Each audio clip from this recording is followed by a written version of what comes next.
Hello दोस्तों, नमस्ते। आज मैं एक बार फिर से मैं अपने YouTube channel PSPGS by Ravinder sir के माध्यम से आप लोगों के फिर से मैं जो छूटा हुआ चीज था चैप्टर यानी गांधी युग में असहयोग आंदोलन के बाद एक बार फिर से मैं आप लोगों के बीच प्रस्तुत करना चाहता हूं, इतिहास के पन्ने को उल्टाना चाहता हूं। लेकिन उससे पहले मैं आपको कुछ बता दूं कि समय के इस दौर में दुनिया आगे बढ़ते जा रहा है, लेकिन हमारा भारत हजारों वर्ष पूर्व जहां था फिर से वहीं जाना चाह रहा है। क्योंकि जिस दौर में लोग अपने भाग भरोसे काम करता था, अपने हथेली को देखते रहता था, पंडित और मुल्ला से अपना हथेली दिखाता था कि मेरे हाथ में देखिए मेरे भाग्य में क्या लिखा हुआ है, और काफी लोग इस बात पर विचार विमर्श करवाते थे कि मेरे भाग्य में ये नहीं है, मेरे मार्ग में वो नहीं है। मैं बता दूं आज कि किसी के भाग्य में कुछ लिखा हुआ नहीं है। कर्म करके इंसान महान बनता है। यदि भाग्य से फैसला होता तो मंदिर या गुरुद्वारे या कहीं भी घर में कोई व्यक्ति यह नहीं लिखता कि वर्क इज वर्कशिप, कर्म ही पूजा है। लिखता कि भाग ही पूजा है। ऐसा कहीं नहीं लिखा मिलता है, बल्कि लिखा हुआ मिलता है कि वर्क इज वर्कशिप, कर्म ही पूजा है। इसलिए मैं कहूंगा कि कर्म कीजिए, अपने भाग के रेखा पर मत लिहारिए, अपने हाथ के रेखा को मत देखिए, बस वर्क करते जाइए, फल निश्चित रूप से मिलेगा। क्योंकि गीता में भगवान कृष्ण ने उपदेश देते हुए अर्जुन को कहा है कि हे पार्थ, कर्म करो, कर्म, फल की चिंता छोड़ दो, कर्म करो। इसीलिए मैं कहूंगा, किसी ने बहुत अच्छा लिखा है कि लाख बदल लो आईना, चेहरा नहीं बदलती। लाख बदल लो आईना, चेहरा नहीं बदलती। हथेली पे खींचने से लकीरें मुकद्दर नहीं बदलती। सोच से है सब कुछ, बिना सोचे कुछ नहीं बदलती। इसीलिए मेरे नौजवान, मेरे दोस्त, मेरे भाई, मेरे बहना, मैं ये कहना चाहता हूं कि कभी भी अपने हाथ के लकीर को मत देखना। यदि आगे देखना है, मंजिल देखना है और आगे बढ़ते रहना है तो सिर्फ और सिर्फ कर्म करते जाओ, दुनिया तुम्हारे पीछे लग जाएगा। इसीलिए मैं कहूंगा आपसे, यदि आप अपने घर में बैठ करके जिंदगी को काट रहे हैं और लॉकडाउन टूटने के आशा में हैं, तो मैं आपको जगाना चाह रहा हूं कि जगो मेरे नौजवानों, भारत के वीर सपूतों। आपके अंदर दुनिया की वो ताकत है, आपके अंदर दुनिया की वो शक्ति है कि आप वर्ल्ड पे शासन कर सकते हो। सिर्फ और सिर्फ आपकी सोच बदलनी चाहिए। आपके सोच पर डिपेंड करता है कि आप क्या सोचते हैं। यदि दिन भर दुनिया को बदलने के लिए सोचिएगा तो एक ना एक दिन जरूर बदल दीजिएगा। इसीलिए मैं कहूंगा कि यदि घर में बैठ करके जिंदगी काट रहे हैं तो निकलिए अपने इस काटने वाली जिंदगी से और आज से कलम उठाइए, मेहनत करना सीखिए और मेहनत करना शुरू कर दीजिए। क्योंकि किसी ने कहा है कि जिंदगी काटने से बेहतर है जिंदगी जीना सीख लो। जिंदगी जीना है तो रविंदर सर का यह पैगाम सीख लो। ऐ मेरे देश के नौजवानों, दुनिया तुम्हारे कदमों में होगी, बस एक बार सिकंदर की तरह सोचना सीख लो। जय हिंद दोस्तों। बस इन्हीं चंद शब्दों के साथ मैं अपनी बात को आगे बढ़ाना चाहता हूं। आइए, मेरा छूटा हुआ वो चैप्टर असहयोग आंदोलन के आगे से मैं चर्चा करना चाह रहा हूं। जैसा कि हम बताए थे कि असहयोग आंदोलन को गांधी जी 12 फरवरी 1922 को वापस ले लिए। 5 फरवरी 1922 को चोरी चोरा घटना के तुरंत बाद 12 फरवरी 1922 को गुजरात के बारडोली में बैठक बुलाते हैं, और इसी बैठक में कांग्रेस कार्य समिति के बैठक में गांधी जी अपने असहयोग आंदोलन को वापस ले लिए। और वापस लेने के तुरंत बाद ठीक एक महीना बाद 13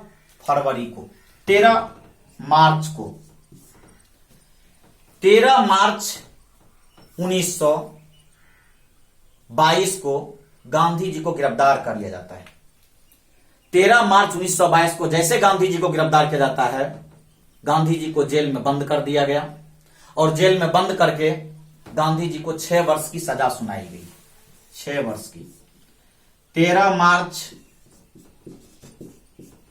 1922 को गांधी जी को गिरफ्तार करके जेल में डाल दिया।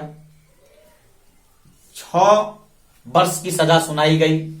उस समय के तत्कालीन जज बूमफील्ड नामक जज ने सजा सुनाए थे गांधी जी को।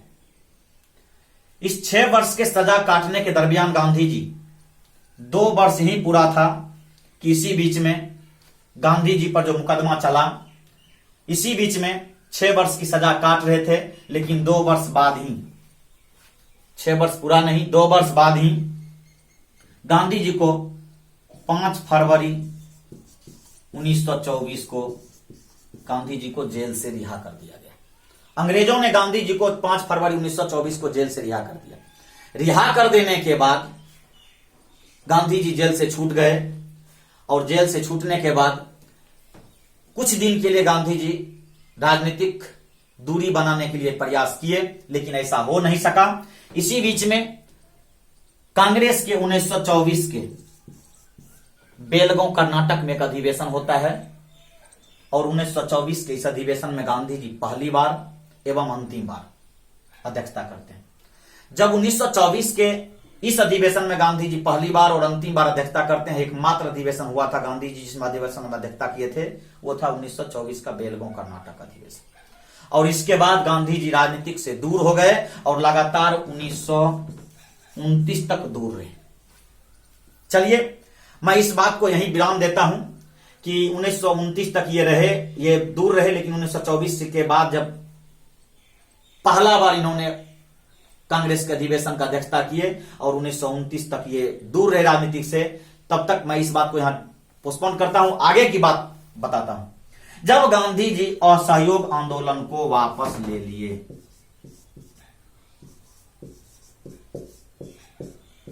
जब गांधी जी असहयोग आंदोलन को वापस ले लिए, तो मैं उस दिन बता रहा था आपको कि गांधी जी से सबसे अधिक दुखी मोतीलाल नेहरू, जिन्होंने कहा कि जब कन्याकुमारी का कोई गांव गलती करता है तो उसकी सजा जम्मू कश्मीर के गांव को नहीं दिया जाना चाहिए।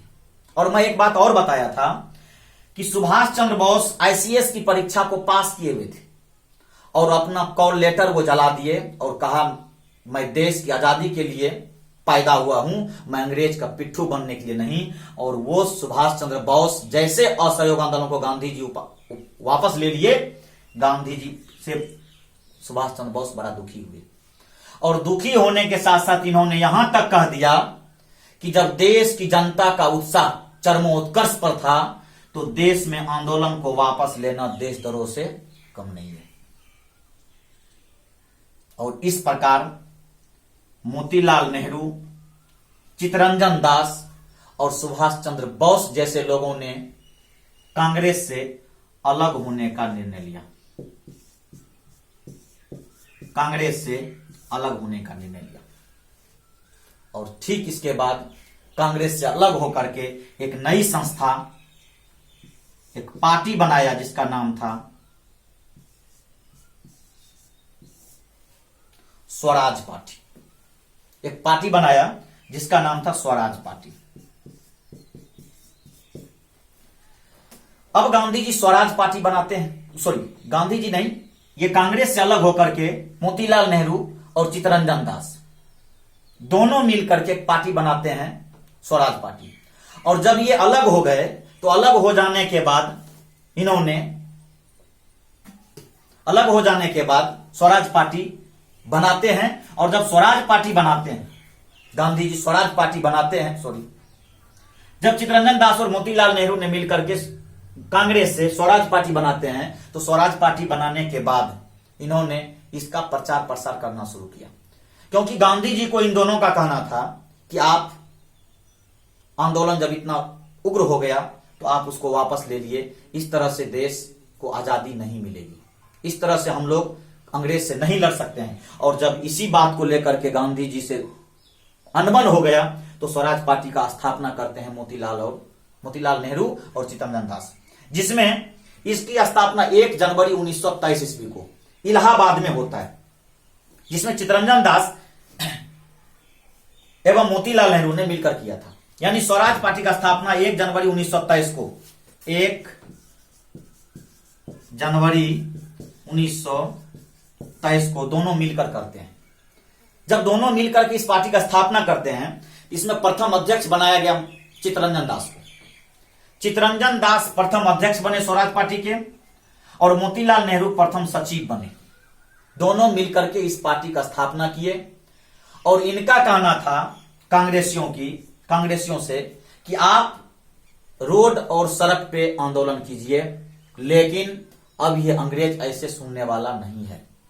मैं अपना प्रतिनिधि उतारकर उसको क्षेत्र से जिताकर और संसद में जाकर के उसके सामने इसका विरोध करेंगे, तब जाके ये हमारी आवाज को सुनेगा। और वही करने का काम मोतीलाल नेहरू और चित्तरंजन दास भी किए। और जब चित्तरंजन दास से मिलते हैं सुभाष चंद्र बोस, तो चित्तरंजन दास अपना राजनीतिक गुरु बना लेते हैं चित्तरंजन दास को। और सुभाष चंद्र बोस की सहायता से स्वराज पार्टी को पूरे देश में फैलने का बहुत बड़ा मौका मिल गया, क्योंकि सुभाष चंद्र बोस को कई भाषाओं का नॉलेज था। आईसीएस की परीक्षा छोड़ चुके थे। उस समय में इसके बारे में भी पूरा देश में ये उथल पुथल मची हुई थी कि आईसीएस की परीक्षा छोड़ करके देश की आजादी में ये कूद गया है, और इसीलिए इनके बातों को लोग मानते थे। और वही हुआ भी। 1923 में स्वराज पार्टी प्रथम बार चुनाव में भाग लेती है, और जब प्रथम बार चुनाव में भाग लेती है, पूरे देश में चुनाव हुआ, और इस चुनाव में स्वराज पार्टी अपना उम्मीदवार 101 सीट पर उतारा, जिसमें इसको 42 सीट पर जीत हासिल होती है। 101 सीट पर अपना उम्मीदवार उतारता है और 42 सीट पर जीत हासिल होती है। पहली बार पार्टी भाग ली और सुभाष चंद्र बोस के मदद से पूरे देश में 42 सीट पर जीत हासिल किया। पहला बार देश में कोई देश का पार्टी इतना बड़ा था जो अंग्रेजों के साथ मिलकर अंग्रेजों से खिलाफ लड़ा और 42 सीट हासिल किया। जब 42 सीट हासिल किया, इसमें स्वराज पार्टी का एक नेता था विट्ठल भाई पटेल, जो वकील थे, और यह विट्ठल भाई पटेल को प्रथम बार केंद्रीय असेंबली यानी वो संसद का अध्यक्ष चुना गया, विट्ठल भाई पटेल को, और विट्ठल भाई पटेल अध्यक्ष बने। इस प्रकार स्वराज पार्टी कुछ दिन तक चलता रहा, और चलते चलते कहा जाता है 1925 ईस्वी में जब चित्तरंजन दास की मृत्यु हो जाती है, तो धीरे धीरे स्वराज पार्टी खत्म हो जाती है। और खत्म हो जाने के बाद आगे ये 1925 से 26 आते आते स्वराज पार्टी विलीन हो जाती है, और विलीन हो जाने के बाद फिर से सभी लोग जो थे वो कांग्रेस के अंदर ही आ जाता है, कांग्रेस के अंदर ही आ जाता है। इस प्रकार